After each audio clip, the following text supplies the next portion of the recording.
Nakatakdang magtungo sa ibang bansa si Pangulong Aquino sa susunod na linggo. Ito'y upang dumalo sa Asia-Pacific Economic Cooperation sa Indonesia at 23rd ASEAN Summit naman sa Brunei Darussalam. Para sa detalye, balitaan mo kami, Elena Luna. Magkasunod na pupuntahan ni Pangulong Aquino ang bansang Indonesia at Brunei para dumalo sa 2 taunang pagpupulong ng mga lider ng bansa. Inihayag ng Department of Foreign Affairs na makikiisa si Pangulong Aquino sa Asia-Pacific Economic Cooperation o APEC Leaders Week sa Bali, Indonesia na gaganapin sa October 7 at 8. Dadalo rin ng Pangulo sa taunang summit ng ASEAN o Association of Southeast Asian Nations sa Brunei Darussalam sa October 9 at 10. APEC is important to the Philippines because it is the premier forum for facilitating economic growth, cooperation, trade and investment in the Asia-Pacific region.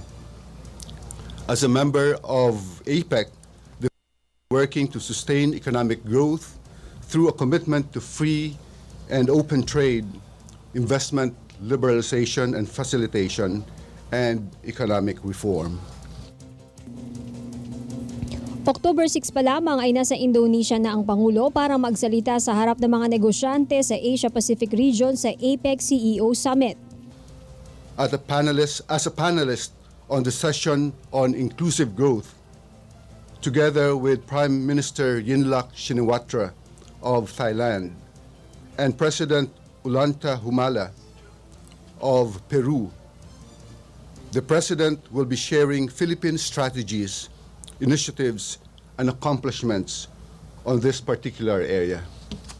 Ayon kay DFA spokesperson Raul Hernandez, tututok sa negosyo at kalakalan ang pagpupulong ng mga leader sa Indonesia.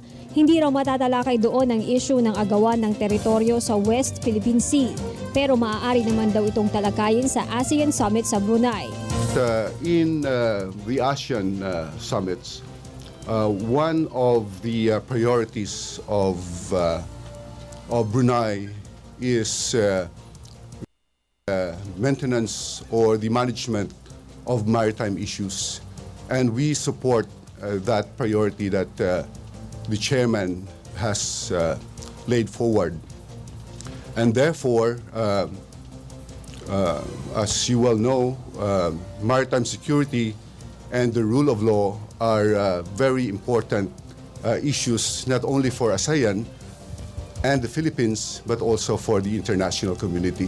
So therefore, that will be discussed in the ASEAN Summit.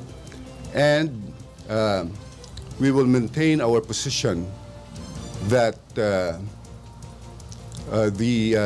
issues in the South China Sea should be resolved peacefully and through a rules-based approach under the UN Convention on the Law of the Sea.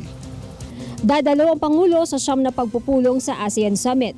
Magaganap din sa Brunei ang kauna-unahang ASEAN-US Summit na inaasahang dadaluhan ni US President Barack Obama. Sa dalawang biyaheng ito, maaari daw na magkaroon ng 1 o 2 bilateral meeting ang Pangulo.